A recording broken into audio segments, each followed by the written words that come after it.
Buenas tardes, queridos alumnos. Vamos a retomar la materia y ahora vamos a ver lo que son redes de tuberías a presión. Como verán aquí, el contenido de lo que son redes de tuberías a presión lo he dividido en tres partes. Uno que es el agua potable fría, es lo que vamos a ver hoy día.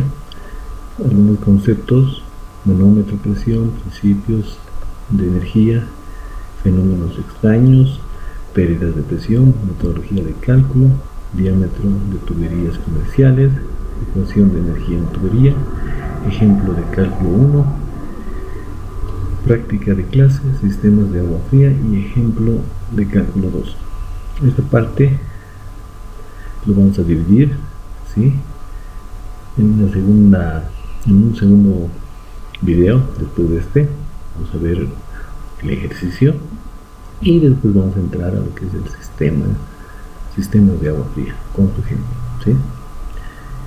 Y posteriormente ya entramos a lo que es agua caliente y ya vamos a ir definiendo qué es contenido, y obviamente vamos a ver lo que es sistemas de bombeo para terminar lo que son las redes de tuberías de presión, ¿sí?, para que ustedes estén listos para hacer su parte del proyecto. Esta primera parte, agua potable fría. Empecemos. Manómetro.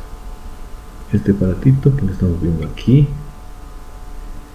que parece un relojito, es un manómetro, y ese nos sirve para medir la presión manométrica, y es la presión relativa, ¿sí?, relativa a la presión atmosférica, ¿sí? ¿Para qué nos sirve? En realidad, ¿qué es? Primeramente, ¿qué es? Es un aparato, ¿sí?, para medir la presión manométrica. ¿Para qué sirve? Para medir la presión dentro de un sistema cerrado, ¿sí? Y un sistema cerrado, como ya estamos dentro del tema, es una tubería con agua a presión. ¿Y qué unidades se utiliza? Bueno, puede utilizar pascales, atmósferas, metros columna de agua, metros mililitros de mercurio. No es muy usual, pero existen bares, PSIs, kilopascales, megapascales.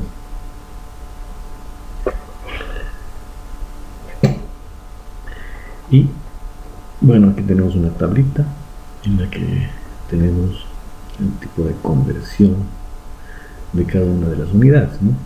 Si queremos convertir un pascal a atmósferas, hay que multiplicarlo por 9.87 por 10 a la menos 6, igual. Un pascal a metros columna de agua es 1.02 por 10 a la menos 4, ¿sí? Esto nos va a servir para la conversión, ¿sí? Ahora entramos a lo que son presiones. Esto ya hemos visto algo en la teoría de introducción. Directamente ahora estamos entrando a lo que son tuberías, ¿sí?, de agua potable.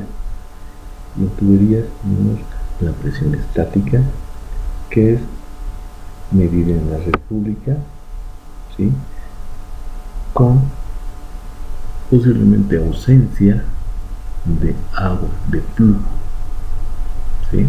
Entonces, la presión estática es la presión medida en la red, en la tubería, en ausencia de agua, en ausencia de flujo.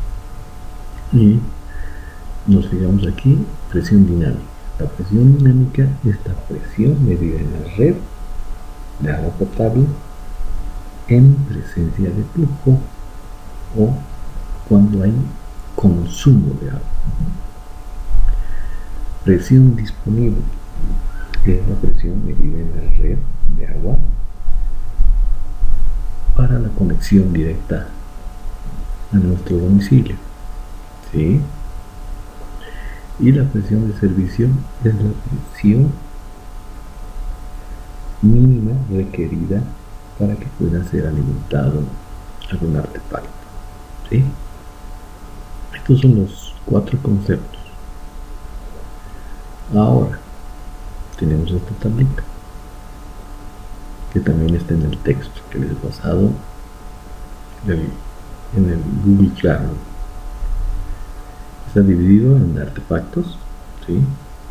Artefactos, por ejemplo, el lavamanos ordinario tiene una presión estática de 40 metros columna de agua y una presión dinámica de 2. ¿Qué queremos decir? Presión estática significa en ausencia de flujo. Entonces tenemos una presión máxima. Cuando no utilizamos el agua, entonces tenemos la presión estática. Entonces esa es la presión máxima que podemos soportar. Y puede soportar nuestro artefacto, que es el lavamanos. La presión dinámica es la presión mínima, ¿sí? Porque es en presencia de flujo. Cuando todos los lavamanos inodoros están en funcionamiento, entonces esa es la mínima presión para que funcione nuestro lavamanos. Entonces en este caso es 2. Tenemos también el inodoro de tanque, que es 40. También tenemos la presión mínima, que es 2, ¿sí? En artefactos que son con válvula ya cambia un poco. Fíjense que inodoros con válvula está entre 40 y la presión mínima está entre 11 y 18, dependiendo del tipo. Urinarios con válvula está entre 40 y 10, ¿sí? Pero normalmente los artefactos que no tienen válvula están entre 40 y 2 metros columna de agua, la presión mínima, máxima y mínima, ¿ya? ¿Qué otro dato tenemos que saber? Eso también es extraído del texto. Por ejemplo, los caudales y presiones mínimas típicas de artefactos. Hemos visto el anterior, que son las presiones regulares en el tema de presiones máximas y mínimas, pero aquí ya entramos al detalle, ¿sí? Por ejemplo, para un grifo de bañera, ¿cuál es el caudal? Este es el caudal que tendría que salir, 15 litros por minuto. Y la presión mínima del grifo, si nos marcamos en el reglamento nacional, o sea, boliviano, es de 2, ¿sí? Pero si nos enmarcamos en normas internacionales, estaría en 6. O sea, la presión de un grifo de bañera, si lo estamos diseñando para Estados Unidos, tendría que estar como mínimamente 6 metros columna de agua. O sea, la presión que ejerza a la salida del grifo tendría que estar en 6. Pero en Bolivia aceptamos valores más pequeños, ¿sí? Entonces, en Bolivia el reglamento nos dice que es 2. Normalmente casi todas las empresas son 2, ¿sí? Fíjense. ¿Por qué utilizamos tuberías de sección circular? Podemos ver el dibujo, ¿sí? Aquí. Normalmente las tuberías que compramos en el mercado y después donde viven en su casa, ¿no?, son de sección circular, ¿no? No hay de sección cuadrada, no hay de sección triangular, ¿sí? Normalmente son de sección circular. ¿Y por qué? Uno, por la diferencia de presión. ¿Por qué? Porque en una sección circular, ¿sí?, como tenemos aquí el gráfico, la presión que ejerce el agua en la sección del tubo va a ser la misma en toda su pared, del tubo. Va a ser la misma presión. Si tuviéramos una sección cuadrada sería diferente, ¿sí? Tendría mayor presión en las paredes que tengan juntas, o sea, en las uniones, en las esquinas, ¿sí? Y eso causaría deterioro más rápido de la tubería. En este caso no, tenemos una tubería circular, entonces la presión va a ser la misma. Entonces la diferencia de presión va a ser casi la misma en toda la sección. Concentración de tensiones. La tensión también en nuestra tubería, ¿sí?, va a ser mínima, ¿sí?, para toda la sección que tengamos, ¿sí?, a diferencia de que tengamos una sección cuadrada. Menos área superficial, ¿sí?, para llevar la misma cantidad de agua. Si nosotros quisiéramos utilizar una sección trapezoidal, una sección cuadrada, nuestra sección tendría que ser más grande a nivel de superficie, ¿sí? Pero una sección circular nos ahorra superficie, menos superficie, ¿sí? Es ideal una sección circular, por eso es lo que utilizamos. Ahora veamos el flujo en tuberías. El flujo en tuberías, imagínense que tengamos una sección de tubo, tenemos un pedazo de agua que está circulando, ¿sí?, está circulando a una velocidad v, ¿sí? El tamaño de ese pedazo de agua que circula es L y su sección va a ser A. Y ya sabemos que la sección óptima, ideal, va a ser una sección circular, que es pi diámetro al cuadrado cuartos, ¿sí? Y entonces el flujo en la tubería va a ser Q, el caudal. Y por definición el caudal es igual a la velocidad que tiene el fluido por la sección transversal en la que circula el vector velocidad, ¿sí? Acuérdense también de los conceptos de la introducción. La velocidad tiene que tener sentido para ser denominada velocidad, si no simplemente sería rapidez, ¿sí? Entonces esta es una formulita que nos vamos a recordar: velocidad igual a caudal sobre área. Lo que hemos despejado aquí. Principio. Ecuación general de la energía. El principio básico en el que nos vamos a basar en el tema de tuberías a presión va a ser el balance de energía, ¿sí? Es una ecuación general en la física, ¿sí?, que nos dice que la energía entrante menos la energía de salida es igual a un delta de energía, ¿sí? No nos dice que es igual a cero, sino que hay un delta, hay un cambio. ¿Por qué? Porque ha entrado una energía, ¿sí?, y la energía de salida es diferente a la energía de entrada, pero hay un delta de energía que puede ser pérdidas o ganancias, ¿sí? Aquí vemos. Este diagrama también está en el libro y podemos ver que es el diagrama de flujo de energía mecánica para un sistema de flujo estacionario completo, ¿sí? Aquí tenemos la entrada de energía, ¿sí?, la energía que está ingresando, y esta es la energía que está saliendo. Ahora, la energía que está ingresando puede acrecentarse, aminorarse, dependiendo. Podemos introducirle una energía por bomba, ¿sí?, o podemos extraer mediante turbinas energía del fluido, ¿sí? Y también, si es que vamos a tener algún tipo de pérdida mecánica, ¿sí? Pero todo esto es energía. Si sumamos esta energía, todas estas energías de entrada y estas que serían la energía de salida, como la de salida por turbinas o por pérdidas, van a ser idénticas, la entrada con la salida, ¿sí? Entonces aquí tenemos la energía de entrada.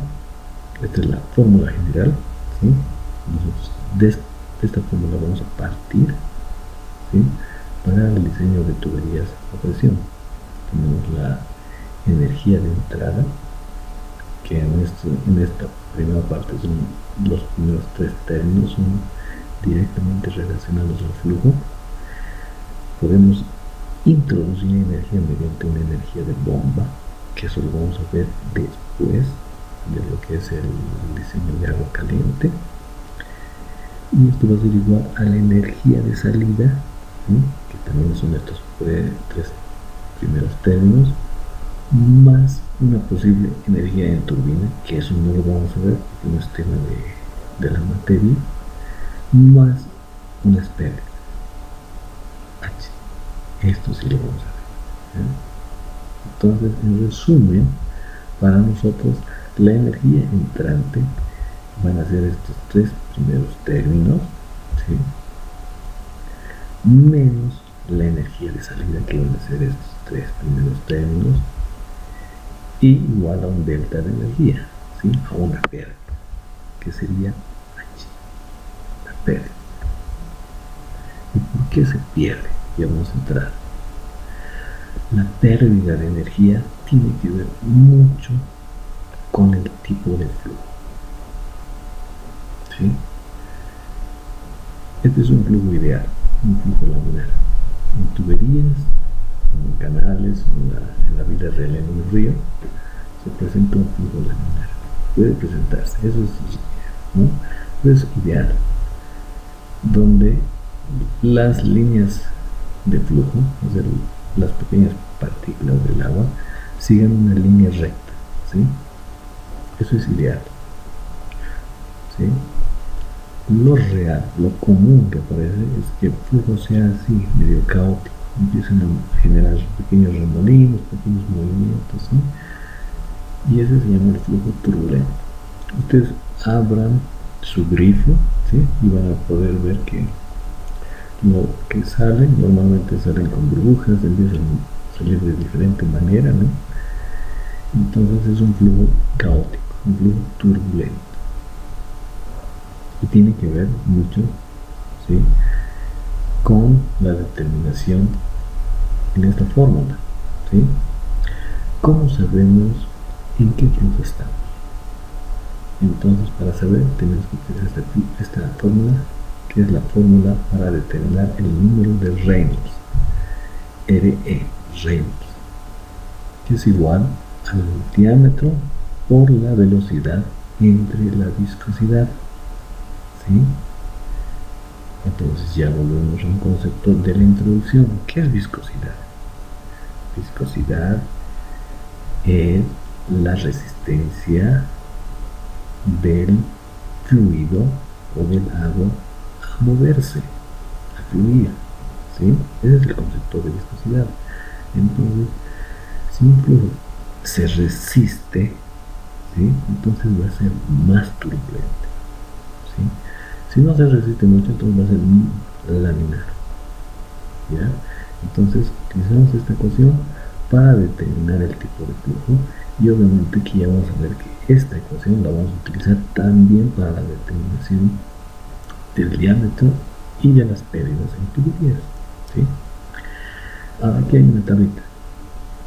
El número de Reynolds, si es menor a 2300, es un flujo laminar. Si está entre 2300 y 4000, es un flujo en transición. Y si está arriba de 4000, es un flujo turbulento, ¿ya? Velocidades permisibles en tuberías.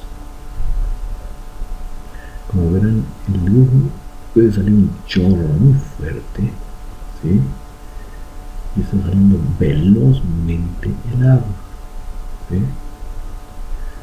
Ahora, en tuberías es importante saber la velocidad. ¿Por qué? Ya vamos a entrar al detalle. Velocidad, aquí tenemos dos tablitas, la 2.3 y la 2.4. Eso también lo tiene en su texto. La 2.3 nos da las velocidades, ¿ya? Esto es según el reglamento nacional, el reglamento de Bolivia sobre instalaciones. Y nos divide en diámetros. Estos son diámetros DN, DN15, 20, 25, 40, 50, 60, 75 y 100. Y tenemos una velocidad mínima que es de 0,60 para todo, ¿sí? Para todos los diámetros. Y una velocidad máxima que varía. Por ejemplo, para un diámetro DN15 la velocidad máxima es 1,6. Para DN20 va a ser 2. DN25 es 2.3. ¿Sí? De 40 para arriba es 2.6. Eso nos dice el reglamento, que no podemos excedernos de esa velocidad y tampoco tener una velocidad por debajo de 0,60. ¿Sí? Estas tablitas nos sirven para la comprobación en el diseño de tuberías de presión. Ahora tenemos esta tablita adicional, ¿sí? Por tipo de material, ¿ya? Esto es extraído de normas internacionales, ¿sí? Por ejemplo, si utilizamos una tubería de hierro, la velocidad mínima tendría que estar en 1,20, ¿sí? Y la velocidad máxima tendría que estar en 2,40, ¿sí? Ahora, si nos vamos al ejemplo de lo que nosotros normalmente utilizamos, tuberías de PVC, nos dice la norma internacional que tendría que estar entre 1,20 y 1,80, ¿sí? Nosotros para el cálculo vamos a utilizar las dos tablas, vamos a hacer una combinación. ¿Por qué? Porque en el diseño vamos a ver ya que no solamente vamos a utilizar tuberías de PVC ni de polietileno, también vamos a llegar a utilizar tuberías de cobre para el tema de agua caliente. Entonces tenemos que saber el tipo de velocidad, ¿sí? Entonces vamos a hacer un cruce de información de esta tabla con la tabla que tenemos del reglamento nacional para que estemos utilizando valores que estén dentro de este y dentro de esta tabla, ¿sí? Fenómenos extraños. ¿A qué nos referimos fenómenos extraños? En tuberías a presión tenemos dos tipos de fenómenos: cavitación y golpe de ariete. Cavitación ya lo hemos visto, acuérdense, en la introducción hemos visto que la cavitación es el fenómeno por el cual el agua tiende a hervir sin la temperatura adecuadamente alta en la tubería, ¿sí? Cosa de que la presión dentro de la tubería, que es un sistema cerrado, es igual a la presión de vapor. Entonces llegamos a que se generen burbujas dentro de la tubería, ¿sí? Estas burbujas hacen que explote y en realidad implote. El fenómeno se llama implosión, ¿sí? Y esto empieza a generar un desgaste en la tubería, y más que todo las tuberías en los puntos de unión y en las bombas, ¿sí? Hemos visto que para este fenómeno uno de las propiedades importantes es la presión. Hay que controlar la presión, la temperatura del agua, ¿sí? Pero ahora lo que tenemos que ver es la velocidad. Si nosotros excedemos una velocidad superior a la máxima, ¿sí?, vamos a generar presiones negativas dentro de la tubería, ¿sí?, y eso va a generar el fenómeno de cavitación, ¿sí? Entonces eso tenemos que evitarlo, ¿sí? Entonces por eso tenemos que tomar en cuenta lo que son las velocidades. Ahora el fenómeno de golpe de ariete, ¿sí?, también conocido como choque hidráulico, en realidad es un choque constante que luego nos produce un golpe de ariete. Esa sería la idea, ¿sí? ¿Y cómo se produce esto? Bueno, nosotros tenemos un flujo en tubería, pero cuando nosotros tenemos velocidades muy altas, ¿sí?, excesivamente altas, y cerramos una válvula, ¿sí?, rápidamente, entonces automáticamente se frena el flujo de golpe y genera unos choques, ¿sí?, de todas las partículas del agua que van a muy alta velocidad, y estos golpeteos, golpes fuertes, abruptos, generan a la larga destrucción, ¿sí?, de estas válvulas, de los accesorios que podemos tener, codos, yes, ¿sí?, y también de las bombas. ¿Por qué pasa? Volvemos a decir, es por el tema de la velocidad, cuando nos excedemos a la velocidad máxima. ¿Qué pasa cuando aparece? Bueno, cuando aparece sentimos unos golpeteos, ¿sí? Y por eso decimos fenómenos extraños, porque la cavitación y el golpe de ariete se caracterizan por un golpeteo constante, ¿sí? Por ejemplo, y a modo de que se den cuenta, por ejemplo, en casas antiguas se escucha a veces que alguien está tocando, digamos, las tuberías, tocando como campanitas.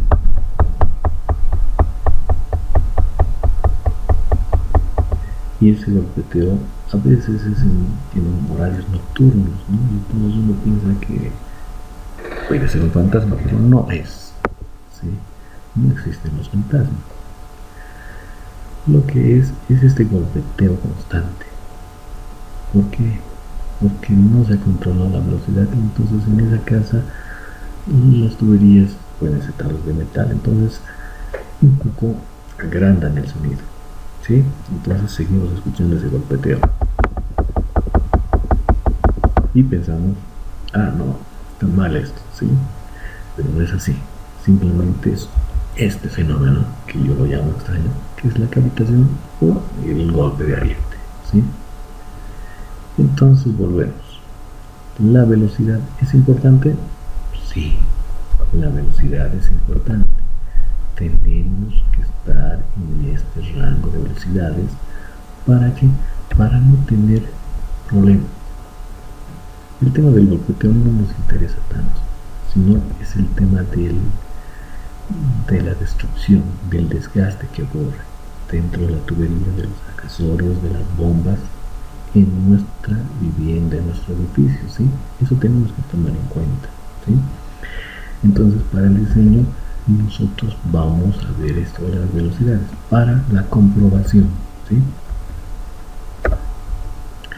Ahora, hemos visto que para el diseño de tuberías, en el principio de conservación de energía, nuestra formulita, teníamos un H que se llamaba pérdida de presión, ¿sí? Esta pérdida de presión es debida, ¿sí?, o la dividimos en realidad en tres tipos, ¿sí? Yo en realidad lo he dividido en tres. Otros autores lo dividen solo en dos. Yo lo divido en tres, ¿sí? Y por eso pongo tres círculos. El círculo más grande corresponde a la pérdida por fricción, ¿sí? También conocida como pérdida mayor o pérdidas mayores o pérdidas por tuberías, ¿sí?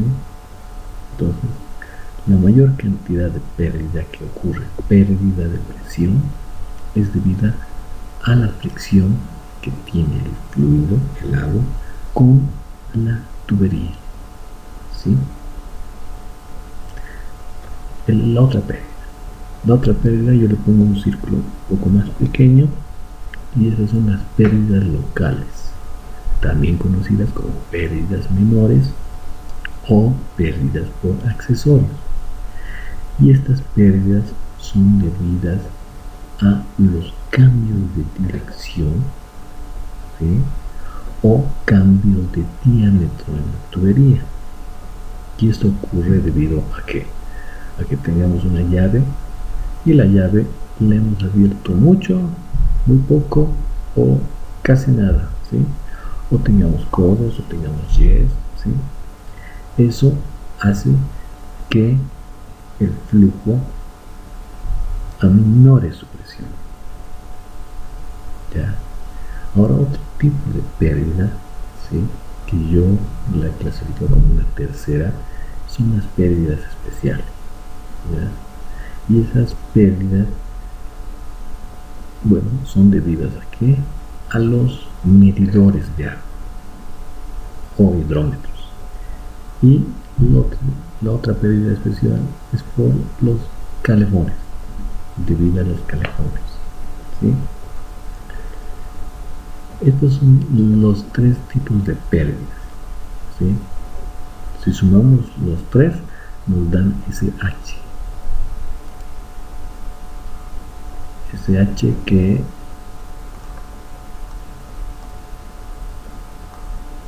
lo hemos visto en la tablita, ¿sí?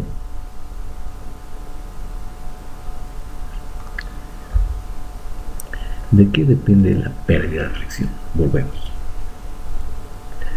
Como les he dicho, es la fricción del agua con la tubería. Entonces depende de si la tubería, o sea, la pared de la tubería es rugosa o es lisa. Si la pared de la tubería es lisa, entonces la fricción va a ser menor. Si es rugosa, o sea, si tiene montañitas, o sea, irregularidades, entonces la pérdida por fricción va a ser mayor, ¿sí? Entonces aquí tenemos el tipo de material de la tubería y el factor K, que es la rugosidad, ¿sí? Entonces, por ejemplo, tenemos concreto, entonces su rugosidad está entre 0,3 y 3, bastante alta. Es bien rugoso lo que es tubería de concreto. Imagínense, es correcto. Pero vamos al otro extremo, una tubería de plástico que es bastante lisa. Entonces su rugosidad está en el rango de 0,0015, mínima, chiquita, ¿sí? Entonces, ¿de qué depende la pérdida de fricción? De la rugosidad. Ahora, hemos dicho que H, pues de la pérdida, se divide en tres, ¿no? Y estamos viendo la primera pérdida, que es la pérdida mayor o pérdida por fricción, y nosotros la vamos a llamar H sub F o HF, si quiere, ¿ya? Y esta es igual, esta pérdida por fricción va a ser igual a F, que es un factor que lo vamos a determinar, por L entre D. L es la longitud de la tubería entre el diámetro de la tubería por la velocidad al cuadrado entre 2 veces la gravedad. Esa es la fórmula de la pérdida mayor, pérdida por fricción o pérdida por tubería, ¿sí? Es la primera pérdida. Acuérdense de esta de aquí, ¿sí? Esta es la fórmula. ¿Y de qué depende F? Depende de esto, ¿sí? Esta formulita que ven aquí es la que hemos utilizado el año pasado. Yo he tratado de investigar y he encontrado otra formulita que también es más exacta y abarca el rango de flujo laminar y flujo turbulento, y es esta de aquí, ¿sí? Y esta de aquí, que la voy a marcar, esta de aquí con esta de aquí, son las que vamos a utilizar en el proyecto de diseño de agua potable, ¿sí? Para hallar la pérdida por fricción, o sea, la pérdida mayor, tenemos que utilizar estos: L entre D por V al cuadrado entre 2G, todo por F, y F lo hallamos con esta fórmula. Y esta fórmula es igual a K, que es la rugosidad. Aquí tenemos D, que es el diámetro, y RE, que es RE. Acuérdense, hace ratito, es el número de Reynolds, que depende de qué, de la longitud, la velocidad y la viscosidad, ¿sí? Esto que está aquí, que es Ln, es el logaritmo neperiano, ¿sí? Entonces vamos a ir practicando ya con el ejemplo cómo elevar estas potencias, ¿sí? Y poder tener en Excel nuestro cálculo. Van a ver que esto es fácil, ¿sí? Ahora entramos al segundo tipo de pérdida, que es la pérdida local. Ya les dije, es debido a ¿qué? A cambios de dirección, ¿sí? O cambios en el diámetro de la tubería, ¿ya? Por ejemplo, aquí tenemos una llave en un codo, ¿sí? Eso nos va a reducir la sección, ¿sí? Entonces nos va a causar una pérdida de presión aquí.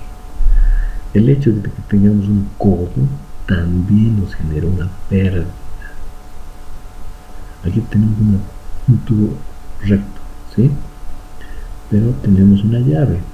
El hecho de que la llave no esté abierta completamente nos va a generar una pérdida también de presión, ¿sí? ¿Y cómo englobamos la pérdida local o pérdida menor? Como HL. HL va a ser la pérdida local, ¿sí? Nos acordamos de aquí, y es este circulito más pequeño, es el otro tipo de pérdida, ¿sí? Entonces HL va a ser la pérdida local o pérdida menor, o pérdida por accesorios, que es igual a KL, que es un coeficiente, por la velocidad al cuadrado entre 2G, ¿sí? Esa es la fórmula. Y esta también la tenemos que utilizar. Entonces vamos a marcarla, ¿sí? Vamos a marcarla. Ahí está. Esta formulita, no se olviden, es importante, la vamos a utilizar para hallar la pérdida local, ¿sí? Ahora, KL, hemos dicho que es un coeficiente. Ese es el coeficiente de pérdidas menores, ¿sí? O locales, pérdidas locales. Y lo tenemos tabulado. Si tenemos un codo que es de 90 grados, la pérdida, o sea, el valor de KL es 0,9. Si es 45 grados es 0,40. Si el flujo es flujo en un accesorio llamado T, ¿sí? Y es flujo derivado, o sea que el flujo, en vez de ir en sentido recto, sino se deriva o hace un codo, entonces tiene un valor de 2. Pero si es una T en el que el flujo es directo, es 0,9. Podemos tener una unión, ¿sí? 0,08. Si tenemos una entrada de tubería es 0,5. Si la entrada es entrante, o sea que el tubo no está al ras, imaginémonos de que sea una tubería grande o un tanque, ¿sí? Y sobresale el tubo por el cual va a salir el flujo, entonces 0,8, ¿sí? Igual aquí tenemos una válvula globo, ¿sí? Esta es válvula en ángulo, una válvula bola, ¿sí? Tenemos este valor de KL, ¿sí? Ahora, si tenemos una válvula antirretorno o válvula check, ¿sí? Esta válvula solo nos permite el flujo en un sentido. ¿Por qué? Porque si vuelve el agua, automáticamente esto se cierra, entonces no permite el flujo de retorno. Entonces ahí tenemos un valor de 2. Si tenemos una válvula con puerta, esta es la válvula común que conocemos, la llave de paso, ¿sí? La abierta es 0,2. Ahora tenemos la válvula de pie, con rejilla, sin rejilla. Eso lo vamos a ver cuando veamos tanques. Válvula operada por flotadores, también en tanques y también el tema de llenado de los inodoros. Tenemos el cabezal de la ducha, también valor de KL. Si tenemos un medidor de agua, también. Si la tubería se expande, o sea, crece en el diámetro, o si se reduce, si viene de un diámetro grande y baja más pequeño, también tiene otro factor. Eso sería, digamos, lo referente a pérdidas, ¿sí? Ahora vamos a ver lo que es la metodología de cálculo. La metodología de cálculo se basa en lo que es el artefacto más desfavorable, ¿sí? Por ejemplo, aquí tenemos un gráfico. Aquí tenemos la red principal de agua, ¿sí? Que está en la calle. Ingresa, tenemos un medidor o hidrómetro, entra a nuestra vivienda, distribuye, llega aquí a distribuir dentro de nuestra vivienda los artefactos sanitarios. Un grifo puede ser, un lavamanos, o puede ser aquí una ducha, ¿sí? Entonces, la metodología se basa en el artefacto más desfavorable. ¿Y cuál es el artefacto más desfavorable? Es aquel el cual nos va a generar mayores pérdidas, ¿sí? Su H, acuérdense de la fórmula y de lo que estamos viendo de pérdidas mayores, pérdidas menores, pérdidas especiales. La suma de todas esas pérdidas nos va a dar un valor de H, y ese H sea el mayor de todo nuestro sistema. ¿Y cómo determinamos eso? Simplemente, si tenemos 1, 2, 3 plantas, nos ubicamos en la planta más alta, ¿sí? Si aquí, fíjense, aquí yo tengo una planta nomás, pero imagínense que esto se va repitiendo más arriba, ¿ya? Entonces vamos a tener varias plantas, ¿sí? Y de esas plantas vemos el artefacto que está más lejos del punto de distribución de agua, ¿sí? Más lejos en el sentido horizontal como vertical. ¿Y cuál es el más lejano? En este ejemplo que estamos viendo ahorita, en este dibujo.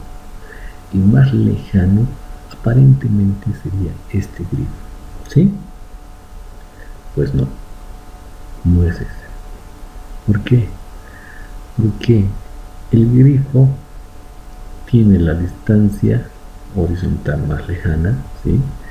Pero el que tiene la mayor distancia horizontal y vertical es la ducha, ¿sí? Normalmente la que tiene mayor distancia, mayor pérdida va a ser la ducha, ¿sí? Siempre va a ser nuestro artefacto más desfavorable la ducha, ¿sí?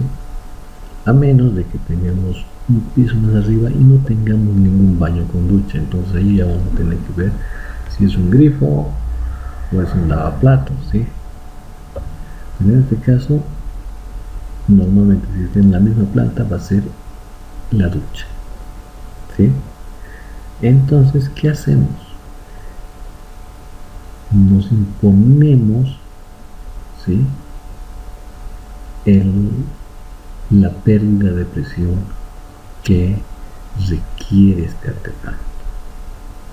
Hemos visto en las tablas, ¿sí? Vamos a retroceder. ¿Qué tipo de presión requieren nuestros artefactos? Retrocedemos y llegamos aquí. La presión mínima para una ducha, ¿sí?, es de 6 internacionalmente y 2 nacional, 2 metros por volumen de agua. Entonces ese va a ser nuestro punto de partida. Tenemos que hacer un balance de energía, ¿sí? Y en ese balance de energía nuestra presión de salida va a ser 2 si nosotros estamos diseñando y si nos piden a nivel nacional. Si nos piden internacionalmente, para la ducha va a ser 6, ¿sí? Pero nosotros, acuérdense, nuestro diseño, nuestro cálculo va a ser 2, ¿okay? Porque nos vamos a basar en el reglamento, ¿sí? Esa presión es la mínima con la que el agua tiene que salir de la ducha. Tenemos que garantizar eso. Y para garantizar eso, vamos a hacer el proceso inverso. De aquí vamos a ir analizando todos los codos que tengamos, ¿sí?,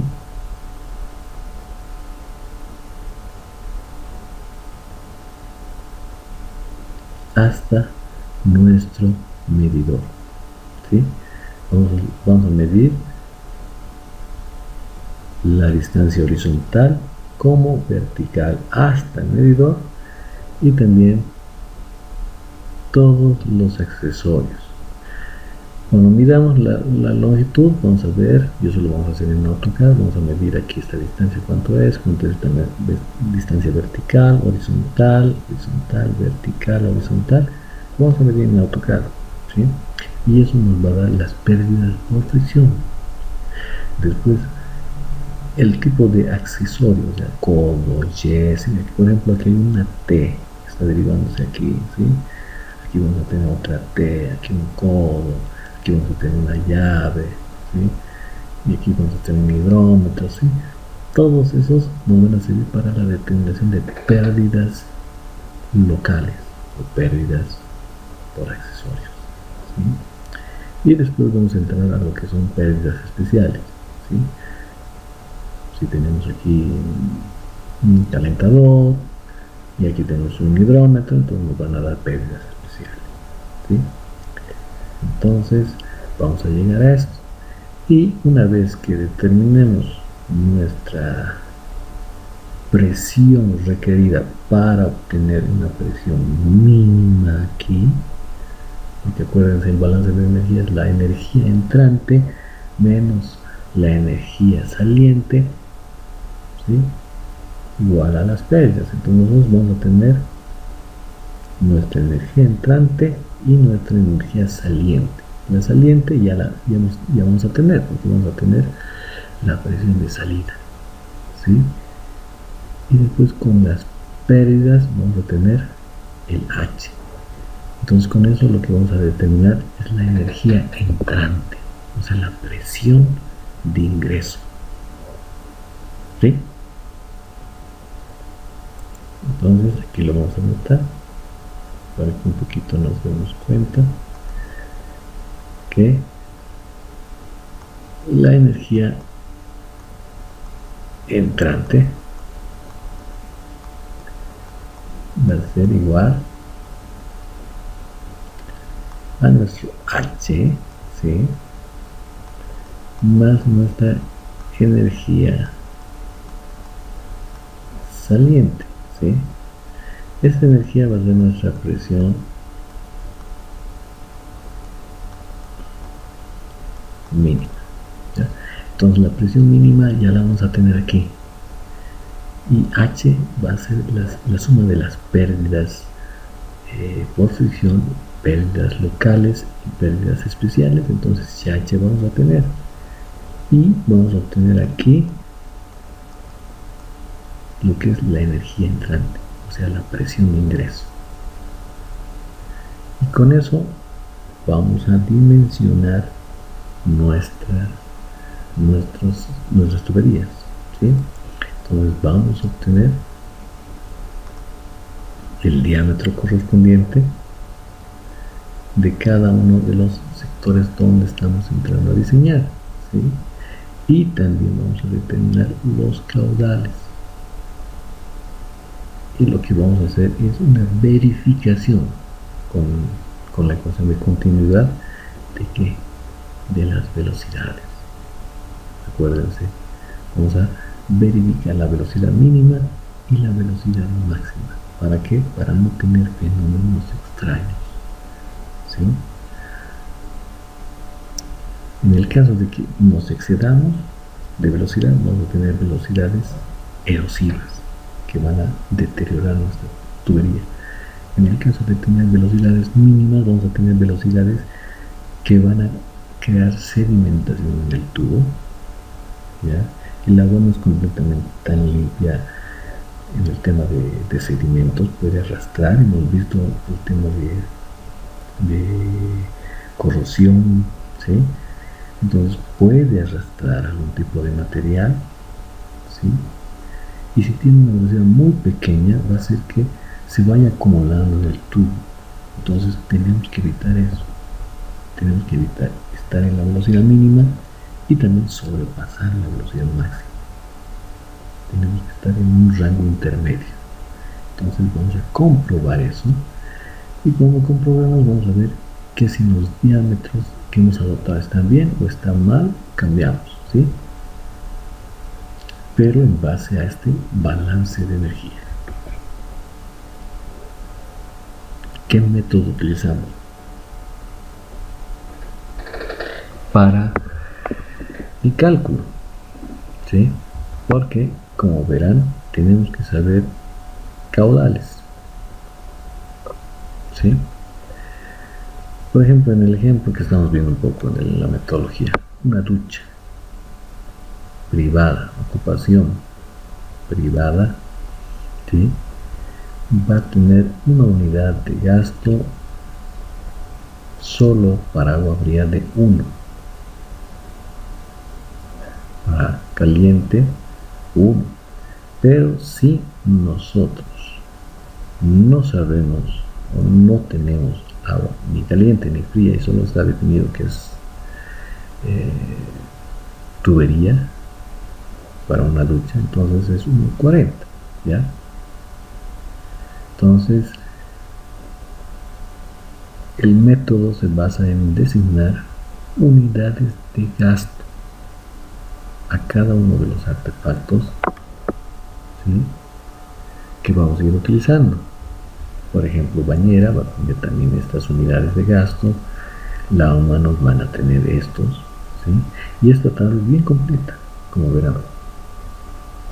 Tenemos aquí por tipo de ocupación: privado, siempre va a ser el uso residencial, ¿sí?, para departamentos.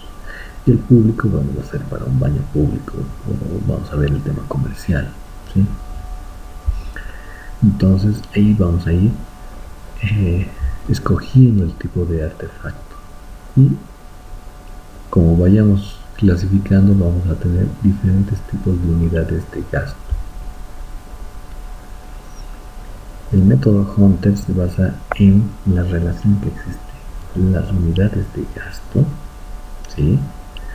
Porque le estamos dando un número que cada artefacto gasta, ¿sí? Y ese número lo vamos a relacionar con la demanda en litros por minuto, ¿sí? Menor cantidad de unidades de gasto, su relación va a ser casi 45 grados, ¿sí? Pero a modo que aumentemos los artefactos o unidades de gasto, esta relación tiende a bajar, ¿sí? Esta sería la curva original. Y nosotros estamos en esto. Un poco para explicarles el método, ¿sí? Del método Hunter. Nosotros hablamos en el tema de la norma o el reglamento boliviano. Nuestra curva está por aquí abajo. La hemos modificado. Entonces nosotros en Bolivia utilizamos el método Hunter modificado, porque tenemos curvas modificadas. Las de arriba serían las que utilizan en Estados Unidos. Nosotros no. Nosotros utilizamos unas curvas modificadas que sí relacionan las mismas unidades de gasto, pero nuestra relación para obtener caudales son diferentes. Nos van a dar menos caudal. Aquí tenemos estas tablas, también las vamos a utilizar, ¿sí? Por ejemplo, aquí tenemos la estimación de caudales por el método Hunter modificado, y aquí UG son las unidades de gasto, ¿sí? Si tenemos 3 unidades de gasto, ¿cuánto será nuestro caudal? Es 0,15 litros o 9 litros por minuto, ¿sí? Ahora, ¿qué diferencia esto con esto? En que esta columna es para unidades de baños, ¿sí?, que tengan tanques de descarga, que son los comunes. Y esta columna de aquí, estas 3 columnas de aquí, son para unidades de baños que tengan válvulas de descarga, ¿sí? Acuérdense de los conceptos que hemos visto en la introducción. Los inodoros o urinarios con válvula los utilizamos en baños públicos, comerciales, no en departamentos o residencias. Entonces, estas 3 columnas no vamos a utilizarlas, ¿sí? Vamos a utilizar normalmente estas de aquí para nuestro diseño. Entonces, antes de pasar a esto, vamos a ver que para el método de cálculo tenemos que hacer la determinación de nuestro artefacto desfavorable, hacer nuestro balance de energía y después imponer caudal, ¿sí? Imponemos caudal y hacemos nuestra ecuación de continuidad y determinamos ya el diámetro. Una vez determinado el diámetro, verificamos velocidad, ¿sí? Pero ¿cómo determinamos caudales? Los caudales los determinamos con esta tablita. Tenemos, bueno, en este caso tenemos una ducha, y en esa ducha es privada, tiene un valor de 1. ¿Por qué? Porque estamos diseñando la tubería de agua fría, ¿sí? Ya cuando entremos a diseñar la tubería de agua caliente, vamos a utilizar la siguiente unidad, que nos dice que es el mismo, nos dice que es también 1, ¿sí? Que es el mismo método para agua fría y agua caliente, entonces 1. Pero vuelvo a decirles, si no tuviéramos estos 2 tubos de agua fría y agua caliente, solo tuviéramos un tubo de agua fría, ¿sí? Entonces lo que tenemos que utilizar es 1,40, ¿sí? Que nos dice que es el total. Después de eso tenemos que determinar el caudal con la relación, ¿sí?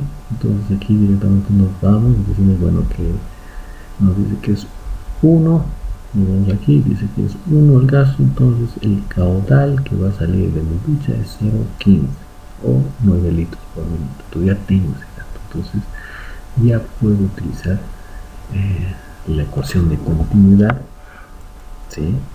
A ver, recordemos la primera, la ecuación, ¿sí? Que hemos dicho que caudal es igual a área por velocidad, ¿sí?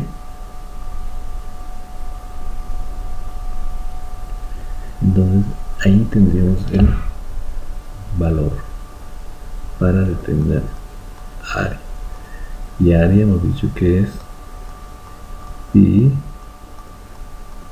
diámetro al cuadrado 4 para una sección circular. Con eso podemos determinar el diámetro. Determinando el diámetro podemos hacer la verificación de la velocidad, y si cumple o no cumple, entonces volvemos a retrocedemos y entonces modificamos un poquito el diámetro, verificamos, ¿sí? En eso se basa la metodología. Ahora, diámetros de tuberías comerciales, diámetros nominales, TNs. Diámetro interno, aquí hay unas tablitas en las que también está en el texto y he tratado de abarcar la mayor cantidad. Esto no lo teníamos el año pasado, esto es nuevo, ¿sí? En el que divido los diámetros por diámetros comerciales, ¿ya? Diámetros internos, porque son diferentes. Los diámetros internos de PVC son completamente diferentes a los de PVR, ¿sí? Ahora vamos a ver, por ejemplo, los de PVC. Tenemos el diámetro, supuestamente el diámetro 15, pero su diámetro real que estamos mirando en clase 10 es 15.2, ¿sí? Ahora, un DN15, supuestamente teórico, si utilizamos un tubo PVC esquema 40, está en 15.3 milímetros de diámetro interno, ¿sí?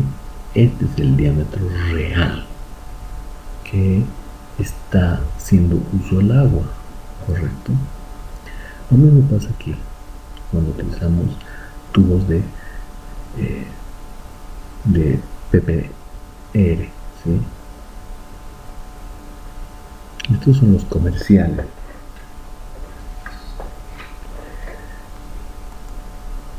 Por ejemplo, aquí también tenemos los diámetros internos para polietileno de alta densidad, ¿sí? Estos diámetros ya para tema fierro, por ejemplo, de fierro galvanizado y acero, esquema 40, latón, fierro dúctil, esquema 40, cobre, CU es cobre, en clase K, L, N. Estos son diferentes. Eso ya vamos a ver el uso en tema agua caliente, ¿sí? Esos serían los diámetros, ¿sí? Ya nos vamos a ver en un ejemplo cómo podemos utilizar esas tablitas, ¿sí? Pero antes aclarar un poquito aquí que por ejemplo, es importante. Este es el que está entrando mucho en el mercado, se está utilizando. Se utiliza el TPVC, sí, pero ya está entrando harto, ¿sí? Que es el de polipropileno, ¿sí? Tricapa, somofría, tricapa solo caliente o tricapa que puede ser utilizada para fría y caliente, y también hay unicapa, fusión fría caliente, ¿sí? Estas se están utilizando mucho en el mercado, en la construcción, entonces hay que utilizarlo. Aquí tenemos diámetros mínimos, ¿sí? Estos son los diámetros mínimos que tenemos que también tomar en cuenta en nuestro diseño, ¿sí?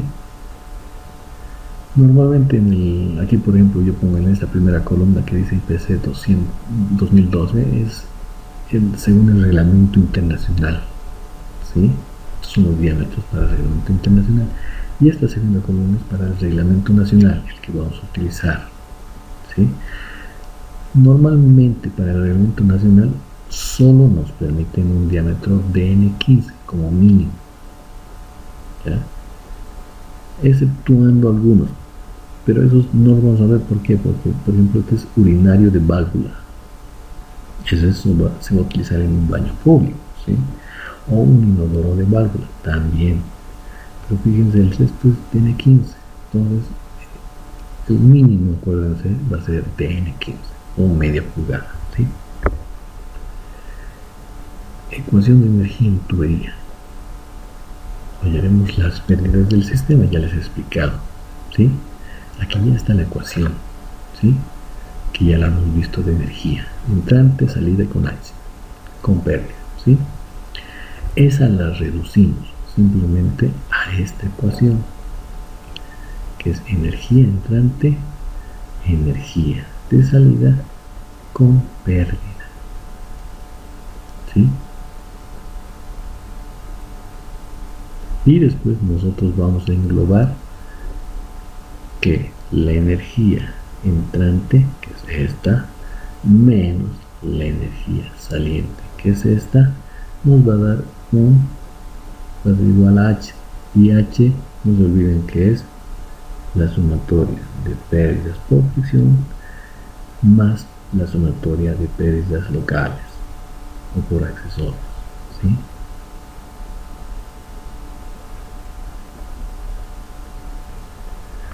Entonces, espero sus preguntas, dudas en el WhatsApp, o también aquí también me pueden colgar alguna pregunta en el Google,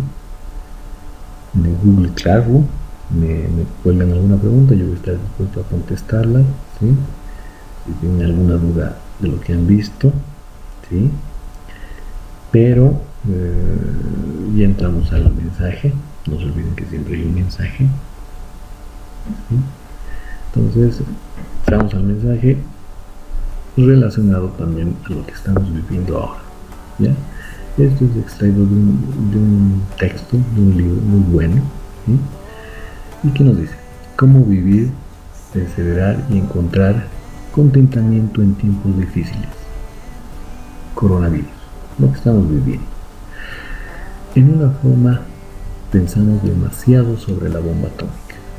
¿Cómo vamos a vivir en una era atómica? Estoy tentado a responder, pues, ¿cómo habrías vivido en el siglo XVI cuando la plaga visitó a Londres casi cada año? ¿O cómo vivirías en la era de los vikingos, cuando asaltantes de Escandinavia podrían aparecer y degollarte cualquier noche?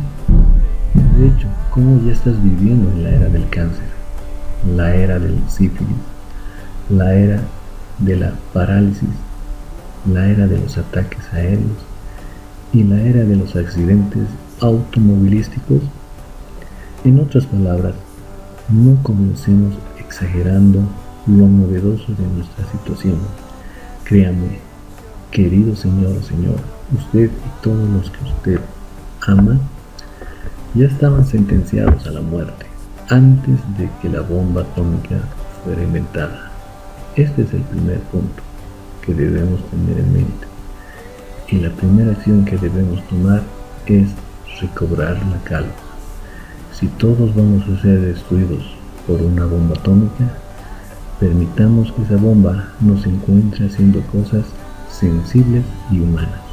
orando, trabajando, enseñando, leyendo, escuchando música, bañando a los niños, jugando tenis, conversando con amigos a la luz de una pinta y un juego de dardos, no amontonándose como ovejas aterrorizadas y pensando en bombas.